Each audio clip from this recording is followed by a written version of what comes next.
अस्सलाम वालेकुम दोस्तों। आमतौर पर लोग समझते हैं कि एआई सिर्फ एक चैटबॉट है, जैसे चैट जीपीटी या जेमिनाई, जिससे आप सवाल पूछते हैं और वो जवाब दे देता है। लेकिन ज़रा सोचिए, क्या ऐसा मुमकिन है कि एआई खुद अपने इन्वायरमेंट को समझे, किसी गोल को पूरा करने के लिए खुद स्टेप बाय स्टेप प्लानिंग करे, एक्सटर्नल टूल्स यूज़ करे और इंसानी इंटरवेंशन के बगैर पूरा टास्क खुद ही ख़त्म कर डाले? जी हाँ, इस टेक्नोलॉजी को कहते हैं एजेंटिक एआई। आज की इस वीडियो में हम ब्रेक डाउन करेंगे ये एजेंटिक एआई असल में होती क्या है, इसका आर्किटेक्चर बैकएंड पर कैसे काम करता है, और अगर आप एक स्टूडेंट या रिसर्चर हैं तो आप अपने एफवाईपी या थीसिस के लिए इस वेब को कैसे यूज़ कर सकते हैं।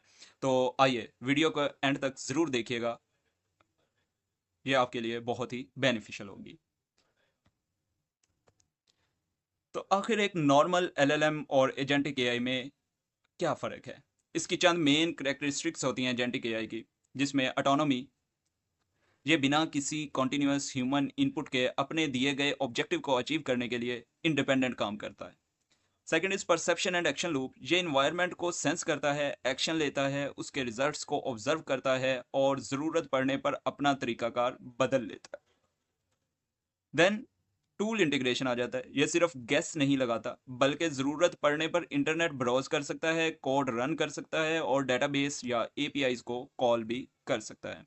And last is adaptive planning, अगर इसका कोई एक स्टेप फेल हो जाए तो ये हार नहीं मानता बल्कि डायनेमिकली रिप्लान करके दूसरा रास्ता निकालता है।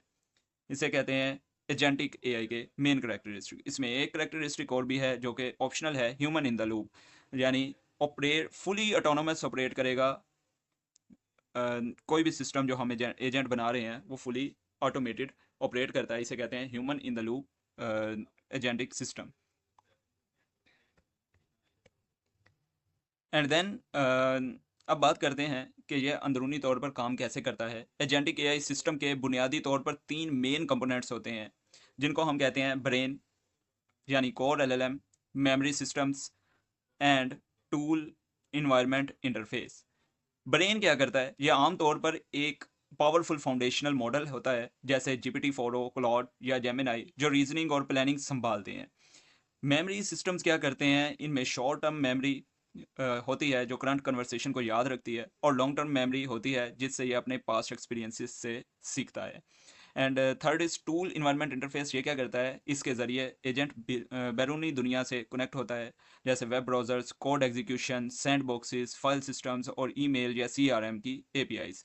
जब आप इस को कोई गोल देते हैं तो ये एक कंटिन्यूअस लूप में एंटर हो जाता है। पहले इन्वायरमेंट को परसीव करता है, समझता है, इनपुट को देखता है, फिर रीजन बनाता है उसकी एलएलएम कोड के ज़रिए, टास्क को छोटे हिस्सों में प्लान करता है, डिकम्पोजिशन होती है टास्क की, उसके बाद टूल से एक्ट करता है, एपीआईज को यूज़ करके या टूल्स को यूज़ करके इसका एक्शन परफॉर्म होता है, और फिर आउटकम को ऑब्जर्व करके अगला कदम उठाता है। एजेंटिक एआई कोई ख्याली बात नहीं है, ये इंडस्ट्री को प्रैक्टिकल तौर पर बदल रहा है। इसमें हम की कंपोनेंट्स या की फीचर्स जो देख सकते हैं वो है साइंटिफिक रिसर्च। एजेंट्स खुद ही हाइपोथेसिस जनरेट कर रहे हैं और लिटरेचर रिव्यू का काम ऑटोनोमस ऑटोमेटेड कर रहे हैं। इसी तरह सॉफ्टवेयर इंजीनियरिंग की बात करें तो ऐसे मल्टी एजेंट सिस्टम आ चुके हैं जो खुद कोड लिखते हैं, टेस्टिंग करते हैं और बग्स को सेल्फ डील करते हैं, सेल्फ हील करते हैं और उन्हें रिमूव करते हैं। इसी तरह ड्रग डिस्कवरी की बात करें तो ड्रग डिस्कवरी में, मेडिकल फील्ड में ये प्रोटीन स्ट्रक्चर्स प्रिडिक्ट करने और ड्रग इंट्रैक्शंस मॉडल करने में हेल्प कर रहे हैं। अगर बात करें साइबर की तो इसमें हम थ्रेट डिटेक्शन कर रहे हैं एजेंट्स के ज़रिए, मुख्तलिफ़ किस्म के सिनेरियोज़ की टेस्टिंग कर रहे हैं एजेंट्स के ज़रिए, सिक्योरिटी पॉलिसीज़ को बना रहे हैं, उसको इम्प्लीमेंट करवा रहे हैं। इसी तरह से अगर एजुकेशन एंड टेक की बात की जाए तो इसमें पर्सनलाइज ट्यूशंस बनाई गई हैं, यानी ट्यूटर्स बनाए गए हैं। कोई आप टेस्टिंग स्कीम चला रहे हैं या पेपर एग्जाम्स चल रहे हैं तो automated assessment and feedback systems बनाए जा रहे हैं। फिर रिसर्च असिस्टेंट्स स्टूडेंट्स के लिए, रिसर्चर्स के लिए, एफवाईपी थीसिस लिखने वालों के लिए रिसर्च असिस्टेंट्स असिस्टेंट एजेंट्स बनाए जा रहे हैं। अगर बात करें रोबोटिक्स एंड ऑटोमेशन की तो इसमें हम टास्क प्लानिंग कर सकते हैं, मल्टी रोबोट कोऑर्डिनेशन सिस्टम बना सकते हैं, sim to real transfer learning system बनाए जा रहे हैं। तो ये क्या हैं? सारे के सारे एप्लीकेशंस हैं एजेंटिक एआई की रिसर्च एंड डेवलपमेंट के अंदर। अगर बात करें रिसर्च अपॉर्चुनिटीज़, फ्यूचर ट्रेंड्स और चैलेंजेस की, अगर आप यूनिवर्सिटी स्टूडेंट हैं और अपने प्रोजेक्ट के लिए कोई हॉट एंड ट्रेंडिंग टॉपिक ढूंढ रहे हैं, तो एजेंटिक एआई इस वक्त सबसे बेस्ट फील्ड है।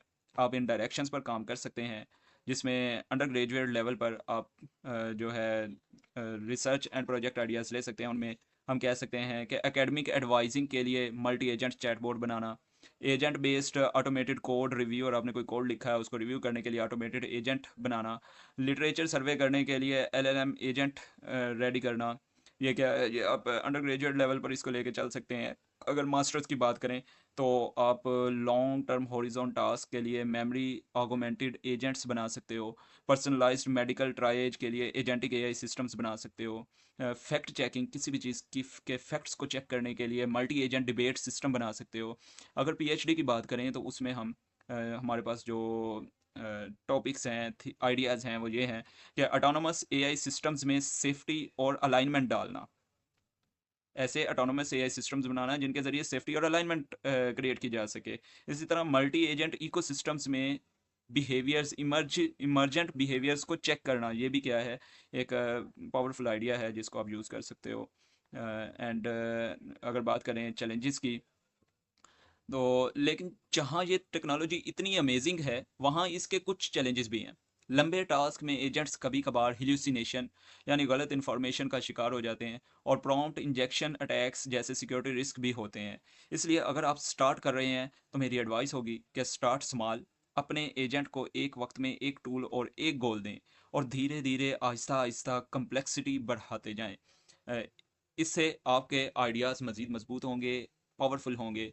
And future agent to agent communication का है, जहां एआई एजेंट्स आपस में बात करके कम्प्लेक्स प्रॉब्लम सॉल्व करेंगे। अगर आपको ये वीडियो इन्फॉर्मेशन लगी तो इसको लाइक करें, चैनल को सब्सक्राइब करें, और कमेंट्स में बताएं कि आप किस किस्म का एआई एजेंट बनाने का सोच रहे हैं। मिलते हैं अगली वीडियो में, तब तक के लिए अल्लाह हाफिज़।